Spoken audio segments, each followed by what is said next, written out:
Hello guys, good morning and happy Friday morning guys. Ayan, sa ngayong araw guys, magluto tayo ng bibingka. Pakita ko sa inyo yung gibabad ko na bigas kagabi guys. Tingnan natin muna po.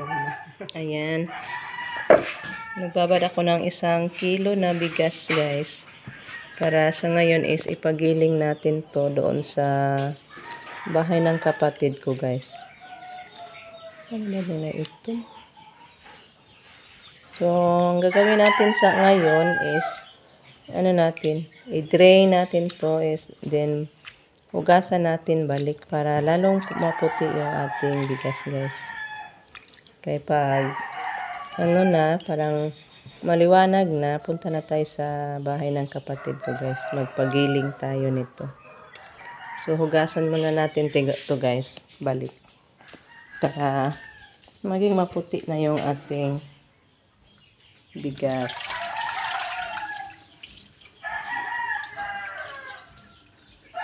So, see you na lang mamaya guys sa paggiling natin. Kaya maghugas muna tayo nito ating bigas. Ito na po guys, tapos na tayo nakapagiling sa ating bigas doon sa bahay ng kapatid ko guys. So, kulang na lang dito is gata.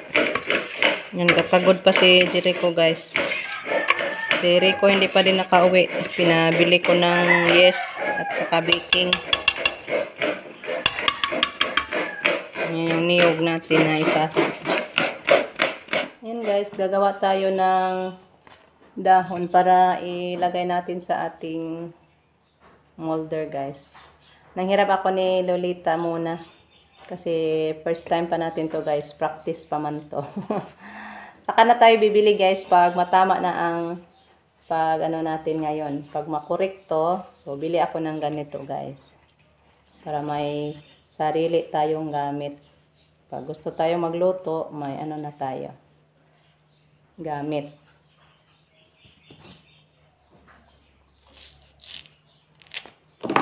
Yan o. Yan guys.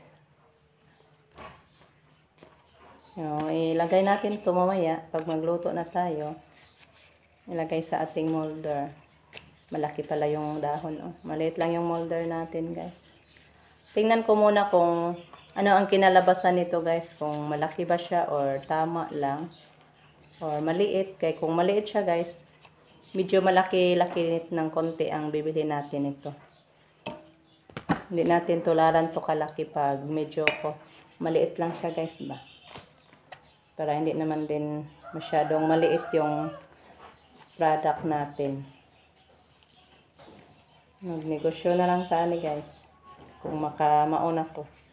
Pag masanay na tayo nito, tayo guys. Try tayo mag-business nito.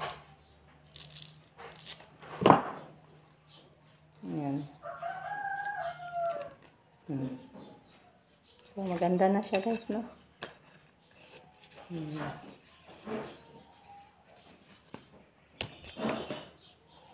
So, abangan na lang guys, mamaya, yung finished product natin.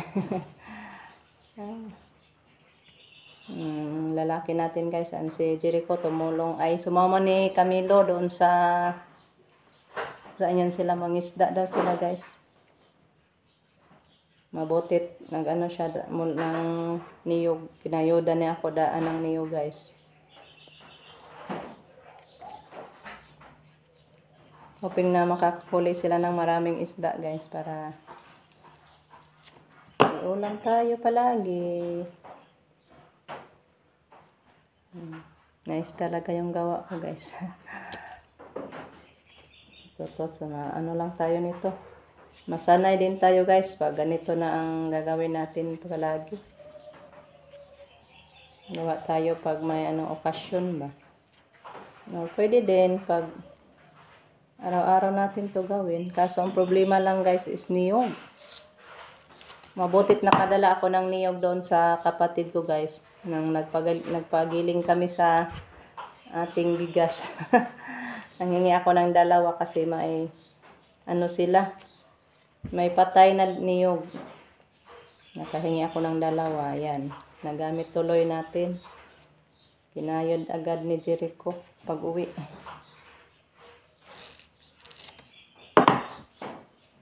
So, ano natin to para madali lang. Ayan guys, mag-mix muna tayo. Magtunaw muna tayo sa ating yes na 1 tablespoon. Dito si Palangga. Tawag kag bingka be? Ito ka na ikagkwarta be? Saman ka di ay? Magpalit ka? Magpalit ka ice cream? Gay ko be? Gay ko? Sagaan ko ni mo?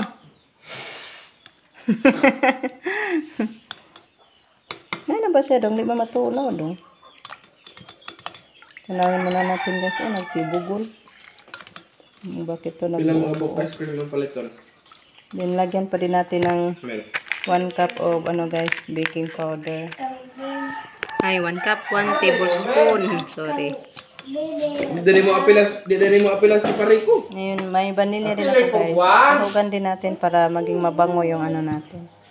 Pariko naman na ito. Di mo apilas. Ito po yung mixture natin. Saan kagbing ka be? Saan kagbing ka? Hindi ka mong ito gbing ka? Kawan mo gunas kami. Pahugan pa din natin to guys ng gata. Wala nakailas kami. Ginagawa ko pa ni Justin yung gata.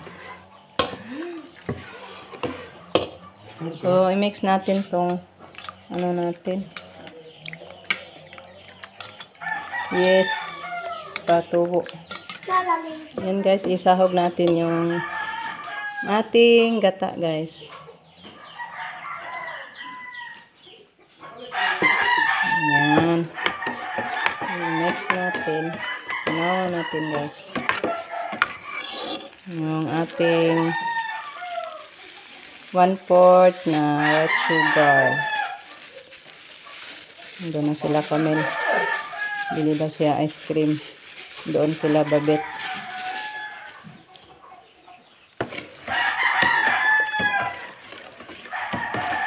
Try natin guys. Matuto ba tayo nito? So, attempt natin to sa ating how to make bingka. Then, ito po yung natin guys. Yes.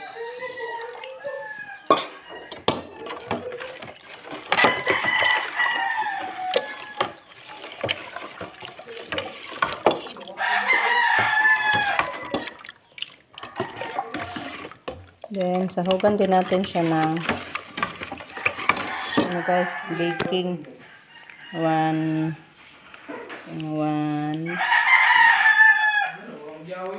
tablespoon of baking.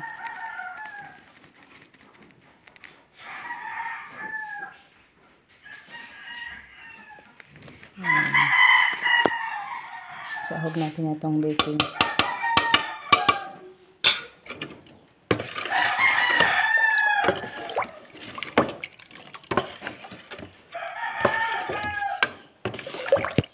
So, meron na siya nagbuo-buo guys. Kunain natin masyado. Mawala yung buo-buo na. Then, lagyan din natin ng vanilla guys. Teka muna guys. I-open ko muna to. Ayan. Ang vanilla natin guys. 1 tablespoon din. Pampahumot sa ating bingka. Yung vanilla. So, ito na lahat guys. I-rest muna natin to. Mga 30 minutes lang. I-rest natin. Kasi may baking powder naman. Hintayin natin na parang mubula daw siya guys. Saka na natin siya i-luto. So, ayan na. Takpan natin siya guys. Ayan guys. Try natin. Testing natin kung luto na ba guys. Kasi sabi nila pag hindi na daw siya sasama, luto na. So, mayroon pa. Mga ilang minuto na lang guys. Lapit na yun maluto. Ayan guys, while naghintay tayo na maluto yung ating bingka, kamulo din tayo maglinis. General cleaning sa ating mga kwarto guys. Cleaning tayo guys! Pinabalik na niya yung yung higaan natin. Kasi pinalabas natin yung kama para mawalisan masyado yung sa ilalim. Mga gilid-gilid. Ayan. Tapos na natin sa paglagay ng guys, bedsheet. Puntahan muna natin yung iluluto natin. Nandun na. Kinuha na ni Rico. Luto na yata. Lata ulo mo ko ano, daghan kay sabaw. Ha? Lata. Maraming sabaw? Deha, ulo na lang ito. Ayan guys, ito na po yung naluto natin. Hindi siya masyadong bumuka guys. Sabi ni Rico is, ano daw, nadamihan ko ng gata, ay sabaw. Yan. Kortehan da ay. Yung isa guys, tapos na niya kinain guys. Wala nang laman. Matamis guys. Ngayon guys, kain kayo. Okay. Yan. Try natin to guys. Yung maliit yun sa akin. Naliitan ng lagay natin sa lulutuin. Tikman natin. Yan po mamiuli yung bingka natin. Hindi mapagliki. Tingnan natin yung pangalawang haon guys. Kung okay na ba. Ayan guys. Tikim tayo sa ating lutong bingka guys. Thank you so much sa lahat na nanonood sa atin. Sino mag-order guys? Sino mag-order yan? Para ba nakakuha?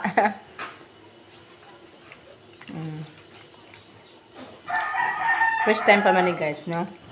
Siguro sa susunod, makuha na natin ang tamang timpla guys. Hindi natin damihan ng ang tawag niyan, gata, para hindi masyadong lapsaw siya guys ba? Ang daghan nagsabaw. Lami na guys. Lami kayo buya guys. Lami yun yung magluto ta guys. Makakaanta. Parang maliit siya guys. Di ay guys. Dapat yung medyo malaki na molder yung bilhin natin. Kasi mahiya tayo nito guys. Parang maliit lang. Yung medyo malalaking konti ang bilhin natin na molder. Din dapat din kailangan may tayo guys, yung malaking steamer. Kasi yung steamer natin is 4 lang ang laman. Kung malalaking molder na ay siguro parang 3 na lang ang mailagay guys sa ating steamer. Tingnan natin guys yung mga malaking steamer kay mag-order tas Lazada guys. Kung na-steamer na dako. Guys, ang sarap. Halina na kayo guys. Tita, kain tayo. Auntie Ruby. Ma'am Josie. Ma'am Lourdes, kain tayo. Mamiti. Kain tayo mamiti. Ang sarap sa luto ko.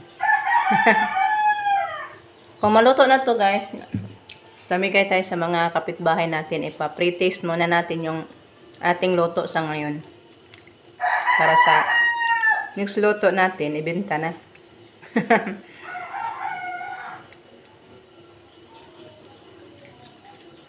Matagal din para maluto guys. Natakot ako baka naubusan tayo ng gasol. Parang nagyelo na ang kulay sa ating guys, gasol. Pohon pag makagawa na tayo ng lutuan sa ating panggatong guys, doon tayo magluto. Para makasave tayo guys, bakit? Pang negosyo ba ya? Ato tas panggatong magluto. Puhon. Matapos na ibigay ni Lord. Ang amo mo. Wow. Ha? Kuwang pa, 10 minutes pa ba na? Sige. Kulang pa daw guys. 10 minutes pa. Uy, swerte guys. Naabutan kong na-off na yung apoy natin doon sa Tingasol. Habang doon ako sa labas, pagpasok ko wala na. Kaya inilipat ko na lang dito guys sa panggatong. Kasi sayang din yung tinimpla na guys. Yung mixture natin kung hindi matapos sa pagluto. Dito na lang natin tapusin guys. Sorry Jud steamer kaya na ano lang ka. So linisan ka na lang pag katapos natin magluto steamer. Ayan na po guys yung ating naluto na bingka. Hindi natin naintindihan guys bakit hindi masyado bumuka. Ano kayang problema nito? Sino man yung magko-comment na sana turuan niyo ako guys anong sekreto kung bakit hindi bumuka yung ating bingka guys. Nagmuot man siya guys sa Bisaya. Walang buka, hindi na buka ka. Pero luto na siya guys, tapos ko na siya natikman. So hindi pa tayo naka-achieve sa ating goal. Hindi pa natin nakuha guys ang tamang kagandahan sa product natin, finished product natin na bibingka. So try and try lang tayo guys. Kasi may kasabihan na try and try lang until we success. So ayan guys, kay maghaon pa ako, may kukunin pa ako doon sa labas na niluluto. So may na lang ni guys, naka-forma na gid ta. Kunti na lang kulang nito siguro guys. So punta na tayo sa labas. Ayan, last na lang yan guys, nahaon.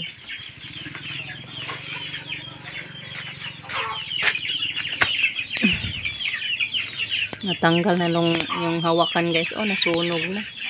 Yan, nahulog. Yung mga hawakan niya guys, nasunog. Kawawa yung ano natin, steamer. Hindi na lang, saon naman na. Malapit na din to maluto guys. Ay, ito oh. Parang bumuka na siya guys. Ano kanin siya no? Kanira po na haon ang ning buka.